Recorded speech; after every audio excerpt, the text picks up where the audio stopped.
Al-Fatihah itu yang mengatakan ihdinas siratal mustaqim. Ihdinas siratal mustaqim itu artinya tunjukkanlah kami jalan yang lurus. Setiap sholat kita melakukan sholat 17 rakaat dalam sehari, itu selalu kita baca dan gak pernah lepas Al-Fatihah itu. Suatu hari ketika saya melakukan sholat tahajud, saya seperti dalam keadaan sujud itu, saya seperti di hadapan saya itu ada orang besar, tapi saya nggak bisa ngelihat mukanya. Mukanya itu sangat bercahaya. Dia pakai baju putih, seperti ada sorban atau apa yang warnanya merah gitu, dan rambutnya tuh panjang.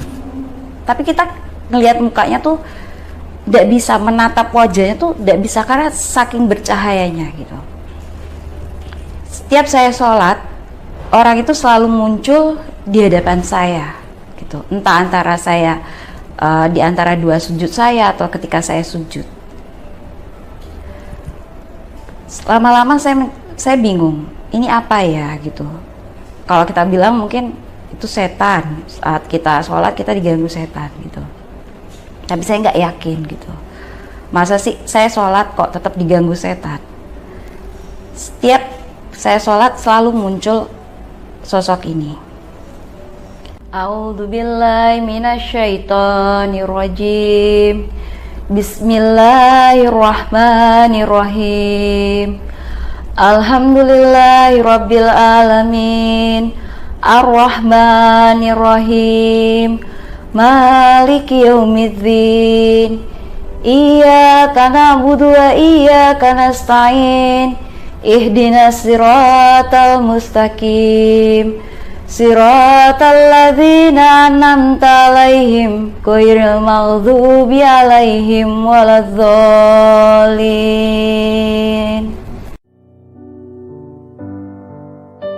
Assalamualaikum warahmatullahi wabarakatuh.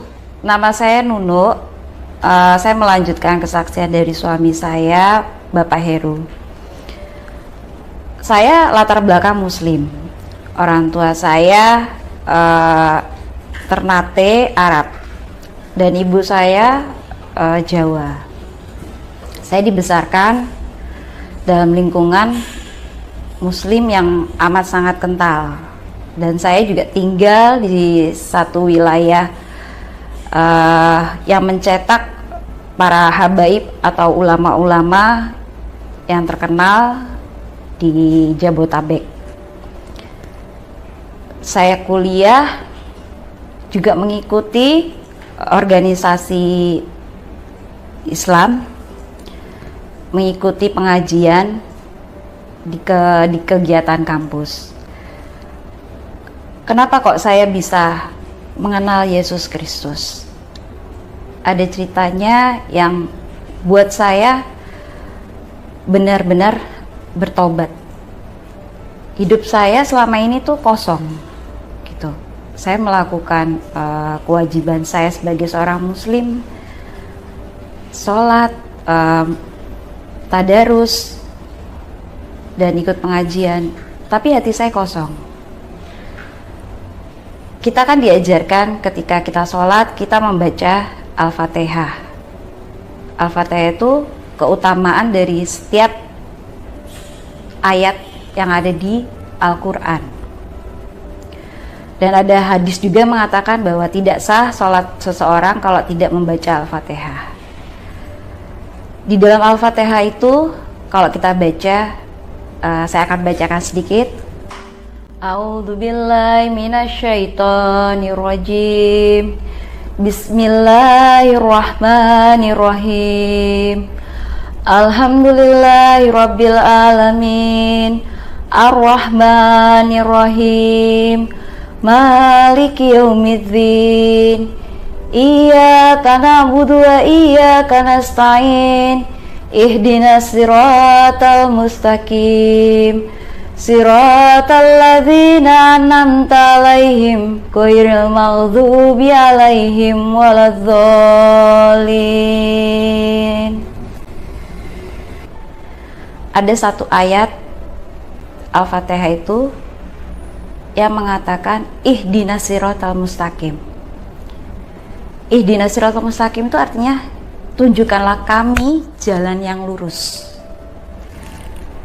Setiap sholat kita melakukan sholat 17 rakaat dalam sehari. Itu selalu kita baca dan gak pernah lepas Al-Fatihah itu. Suatu hari ketika saya melakukan sholat tahajud, saya seperti dalam keadaan sujud itu, saya seperti di hadapan saya itu ada orang besar, tapi saya nggak bisa ngelihat mukanya. Mukanya itu sangat bercahaya. Dia pakai baju putih, seperti ada sorban atau apa ya, warnanya merah gitu, dan rambutnya tuh panjang. Tapi kita ngelihat mukanya tuh tidak bisa, menatap wajahnya tuh tidak bisa karena saking bercahayanya gitu. Setiap saya sholat, orang itu selalu muncul di hadapan saya gitu. Entah antara saya di antara dua sujud saya atau ketika saya sujud. Lama-lama saya bingung, ini apa ya gitu. Kalau kita bilang mungkin itu setan, saat kita sholat kita diganggu setan gitu. Tapi saya nggak yakin gitu. Masa sih saya sholat kok tetap diganggu setan? Setiap saya sholat selalu muncul sosok ini. Dan suatu ketika saya benar-benar lelah dengan semua kehidupan saya lelah dengan dosa-dosa saya. Sosok ini semakin muncul setiap saat. Dia tersenyum kepada saya. Dan suatu ketika saya itu membaca tabloid, dan di situ ada satu doa Bapak kami. Ada ucapan syukur, dan di setiap ucapan syukur itu ada doa Bapak kami. Dan saya membaca doa Bapak kami. Entah kenapa ketika saya membaca doa Bapak kami itu, hati saya benar-benar hancur, hati saya benar-benar sedih, dan saya menangis tanpa sebab ketika saya membaca tabloid itu yang ada doa Bapak kami. Dalam doa Bapak kami itu ada satu kalimat yang ampunilah kesalahan kami seperti kami juga mengampuni orang yang bersalah pada kami. Dan janganlah bawa kami dalam pencobaan, tapi lepaskanlah kami daripada yang jahat. Saya merasa hidup saya itu kotor, saya merasa hidup saya itu penuh dengan dosa. Saya berhijab, tapi saya ngelihat kehidupan saya tuh penuh dengan, ya ibaratnya penuh dengan dosa, penuh dengan maksiat ya gitu. Entah saya suka bergibah, entah saya suka keluar masuk bioskop untuk nonton, atau saya nongkrong di kafe. Itu buat saya tuh seperti dosa yang memalukan gitu. Saya baca doa Bapak kami itu, saya nggak tahu nangis tanpa sebab gitu. Setelah itu saya menggunting penggalan doa Bapak kami itu, dan saya tanyakan ke teman saya yang kebetulan dia beda agama dengan saya. Saya tanyakan, kamu tahu nggak ini apa? Ini doa Bapak kami. Kalau kami orang Kristen harus membaca doa ini. Gitu. Saya bilang sama teman saya, boleh nggak saya tuliskan lagi doa Bapak kami yang lebih spesifik? Dan akhirnya teman saya menuliskan doa Bapak kami itu. Suatu ketika saya jalan-jalan ke satu toko buku, entah kenapa kaki saya melangkah ke bagian rak yang menjual buku-buku agama Kristen. Nah, di situ saya melihat lukisan yang besar, dan di lukisan itu ada sosok yang sering saya temui, sering menjumpai saya ketika saya sholat, ketika saya sedang merenungkan hidup saya, merenungkan nasib saya, sosok itu selalu muncul dan saya temukan di lukisan itu. Saya melihat lukisan itu dan saya terkesima gitu. Saya mencari tahu, oh, apa benar ini yang muncul di hadapan saya sosoknya sama seperti yang saya lihat. Saya tanya-tanya, ini lukisan apa? Oh, ini, ada yang jawab, ini lukisan Yesus Kristus. Oh gitu. Saya perhatikan sungguh-sungguh gitu. Hati saya tuh kayak gimana ya? Hati saya di situ kayak saya menemukan kedamaian, kayak saya menemukan suatu hal yang benar-benar yang tadinya saya kosong tuh kayak terisi gitu. Saya tatap lukisan itu. Lama saya lihat gitu. Saya cuma bilang gini, apa kamu yang benar-benar muncul di hadapan saya? Apa kamu yang sering menjumpai saya gitu. Akhirnya saya pulang dari toko buku itu. Tidak lama saya mikir, saya ini orang Muslim, kok saya bisa berjumpa dengan sosok yang saya anggap itu tidak benar gitu. Sosok yang kalau kita kecil didoktrin bahwa kalau kamu nanti banyakkan dosa, kamu nanti dibakar di api neraka dan orang yang membakar kamu yang jadi kayu untuk di neraka itu adalah orang Kristen gitu. Kok kenapa kamu muncul?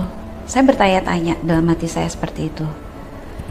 Gak mungkin dia. Angan-angan saya seperti itu. Kan buat saya kan lakum dinukum waliyadin. Agamamu, agamaku ya agamaku. Saya berpendapat bahwa agama saya yang dulu itu adalah agama yang luar biasa hebat gitu. Setelah itu saya mikir lama gitu.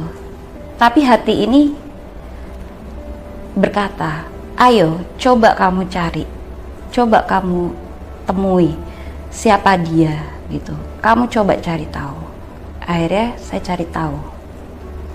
Tapi ketika saya cari tahu tentang Yesus, orang tua saya tidak terima gitu. Orang tua saya menolak saya. Karena apa? Kamu dari kecil, kamu lahir di keluarga Muslim, kamu lahir di lingkungan orang-orang yang ibaratnya orang-orang yang taat, orang-orang yang selalu setiap hari ngaji, setiap hari dalam lingkungan orang-orang yang notabene ustazah, habaib. Kok kamu bisa mengenal Yesus gitu? Akhirnya terjadi pergumulan antara saya dengan orang tua. Sampai dibilang orang tua saya, mungkin kamu diguna-guna, mungkin kamu kena setan apa gitu. Akhirnya saya cari tahu sendiri dan terjadilah pergumulan antara orang tua saya dan orang tua saya tidak terima. Orang tua sampai berkata bahwa kalau kamu tetap cari tahu tentang Kristen, mendingan kamu tidak usah tinggal di sini, mendingan kamu pergi. Akhirnya saya memutuskan, saya nggak tenang kalau saya nggak cari tahu tentang sosok ini. Saya nggak tenang kalau saya nggak cari tahu tentang kebenaran. Akhirnya saya pergi. Saya pergi itu juga seperti di dalam hati saya tuh, ayo kamu saya tuntun, ayo kamu ikut saya.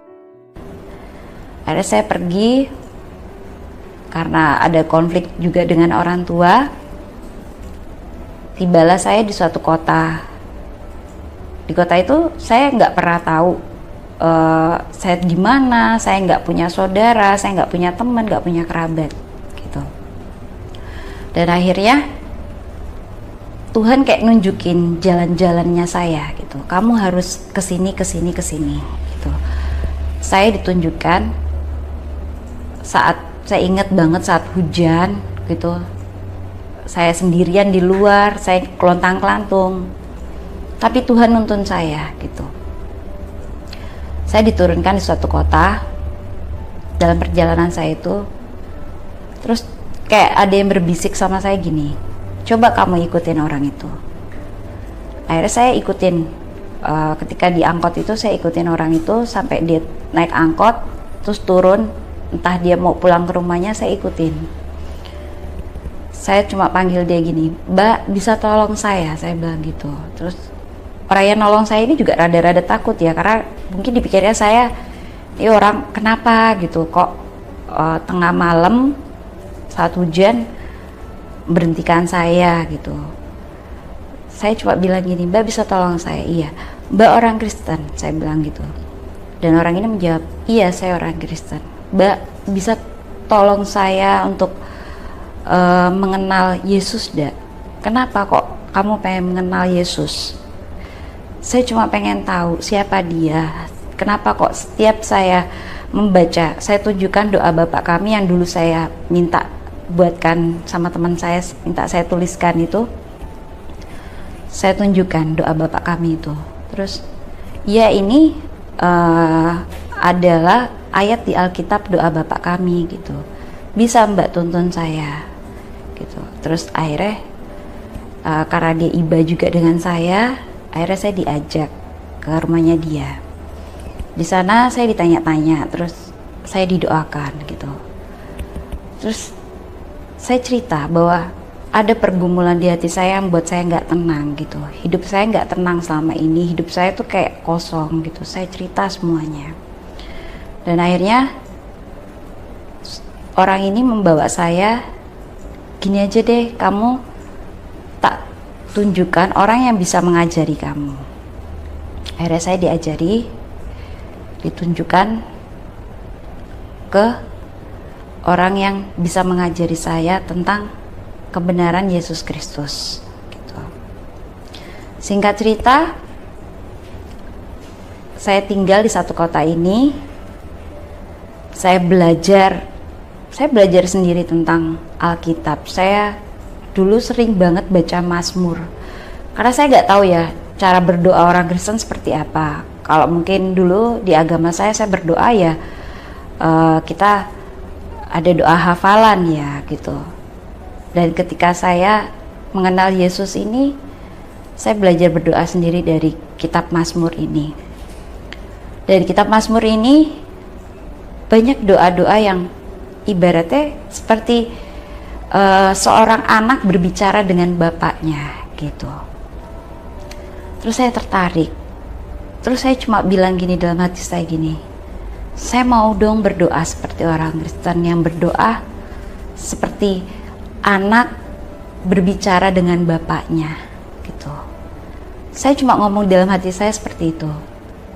Dan entah kenapa kayak ada suara gini, "Ayo, kamu bisa berdoa gitu. Kamu bisa berbicara dengan bapakmu."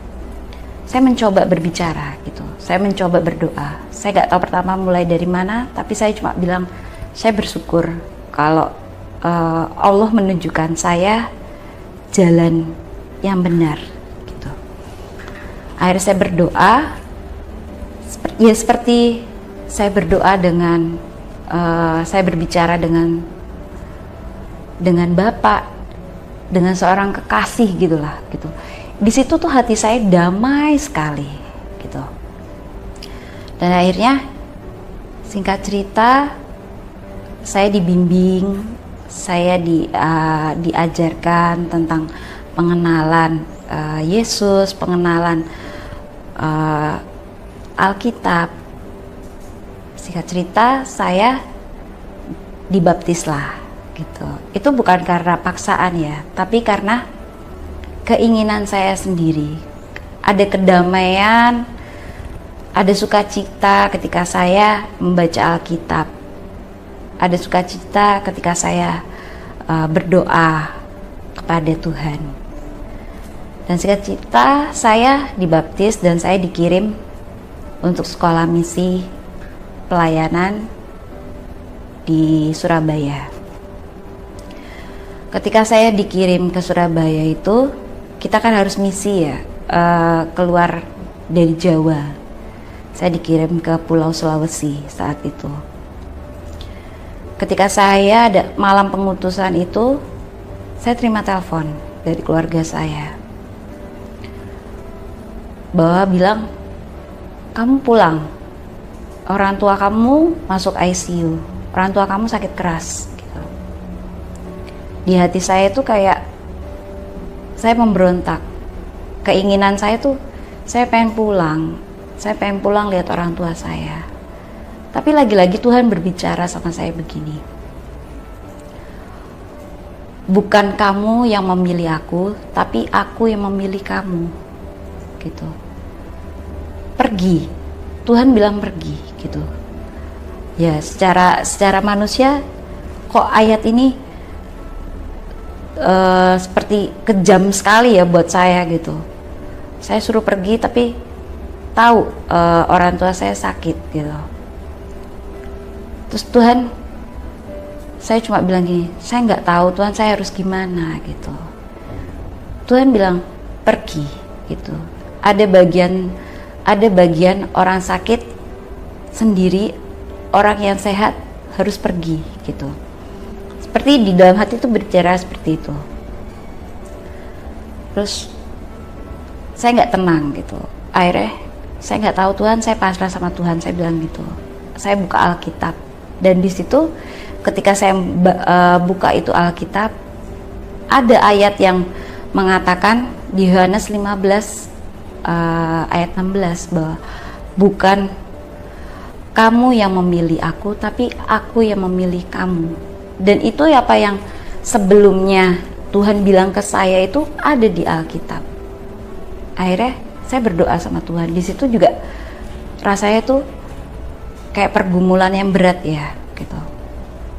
Saya di situ nangis, lagi-lagi nangis yang tanpa sebab, lagi-lagi nangis kayak hati saya tuh kayak hancur banget gitu. Tapi setelah saya memohon ampun sama Tuhan gitu, saya bilang sama Tuhan, Tuhan saya mau nurut sama Tuhan, saya mau diubahkan sama Tuhan, saya mau dibentuk sama Tuhan. Setelah saya ngomong seperti itu sama Tuhan sambil saya ya sujud yang udah mata tuh udah kelihatan karena saya benar-benar nangis gitu tanpa sebab gitu. Setelah itu hati saya lega gitu. Hati saya lega, terus pikiran saya tuh kayak tenang, pikiran saya tuh kayak damai gitu. Saya bilang sama Tuhan, ya saya akan pergi gitu. Saya akan pergi sesuai Tuhan mau gitu. Tuhan yang tuntun saya, Tuhan yang sertai saya. Jadi saya pergilah. Saya ikut pelayanan misi gitu. Setelah pelayanan misi 3 bulan, saya kembali lagi ke kota Semarang, ke kota yang pertama kali saya belajar tentang Kristen ini. Saya balik lagi ke kota Semarang, dari Surabaya ke Semarang. Di situ saya belajar kembali untuk mengenal Yesus. Ya ada dibimbing, tapi saya juga kayak ngerasa diri saya tuh kayak saya cinta sekali sama Tuhan. Saya cari tahu Tuhan lebih dalam lagi gitu. Dan saya pikir gini, Tuhan, sempat terlintas, Tuhan benar gak sih Tuhan itu benar-benar pengen saya terbuka di jalan Tuhan, benar-benar pengen saya itu ada di jalan Tuhan. Saya mikir karena saya mungkin orang berdosa, Tuhan tangkap, Tuhan selamatkan saya. Saya sempat mikir seperti itu. Saya bilang sama Tuhan, kalau memang ini jalan saya untuk saya mengenal Yesus, saya terima. Dan saya mengucap syukur kalau Tuhan menyelamatkan saya dari segala dosa. Saya ingat kembali bahwa setiap saya sholat dulu, kenapa kok saya bisa ketemu dengan Yesus? Mungkin karena saya sering membaca Al-Fatihah itu, dimana ihdinas siratal mustaqim, tunjukkan saya jalan yang lurus, itu tergenapi di Alkitab di Yohanes 14 ayat 6 bahwa akulah jalan kebenaran dan hidup, tidak ada seorang pun yang datang kepada Bapa kalau tidak melalui aku.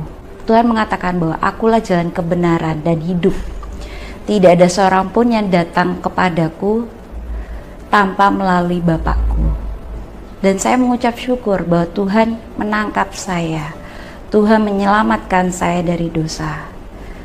Bukan suatu hal yang mustahil bahwa kalau saya diselamatkan Tuhan, kalau saya diselamatkan Yesus dari segala kesalahan saya di masa lampau, Tuhan juga bisa menangkap orang-orang yang di luar sana yang hidupnya kosong, hidupnya penuh dosa.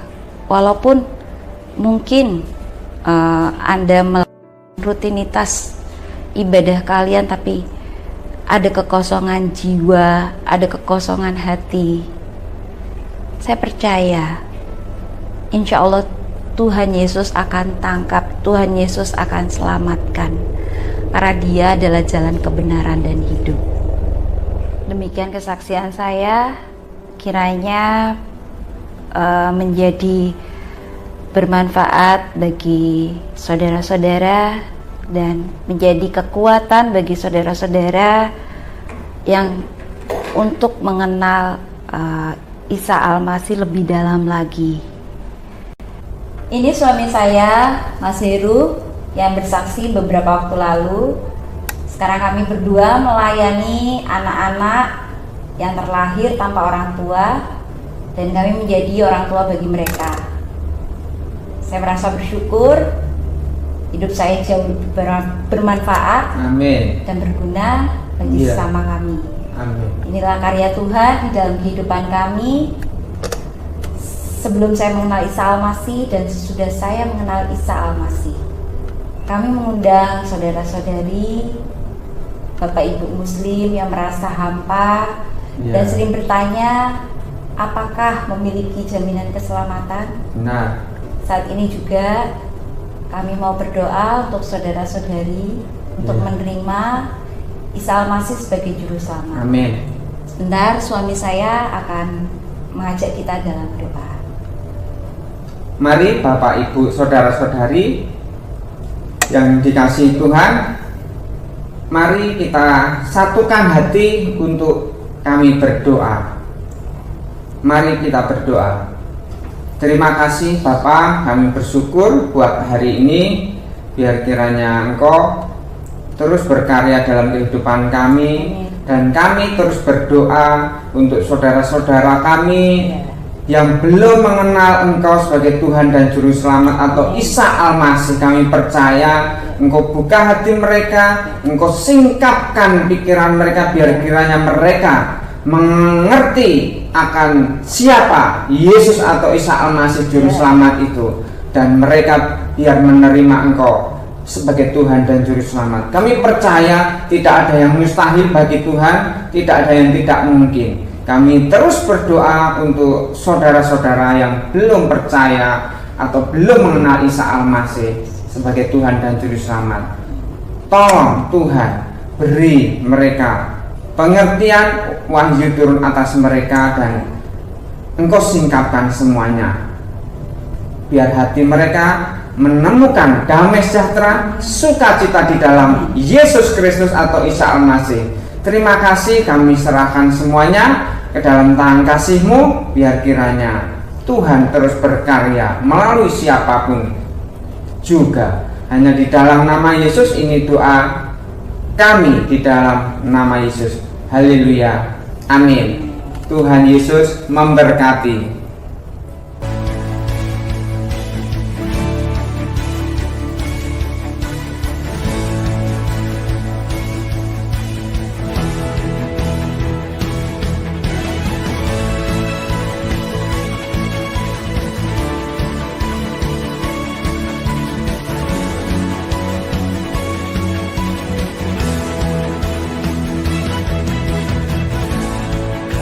Setiapmu nyata bagiku,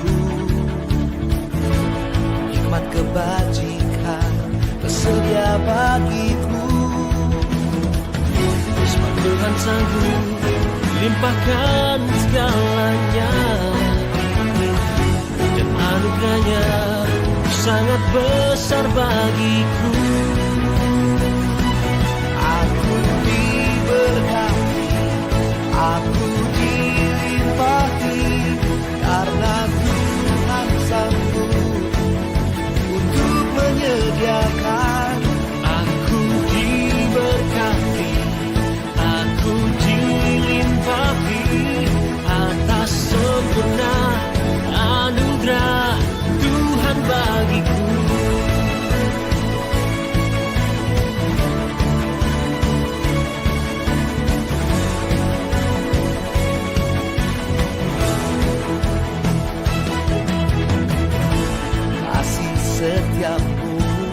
nyata bagiku.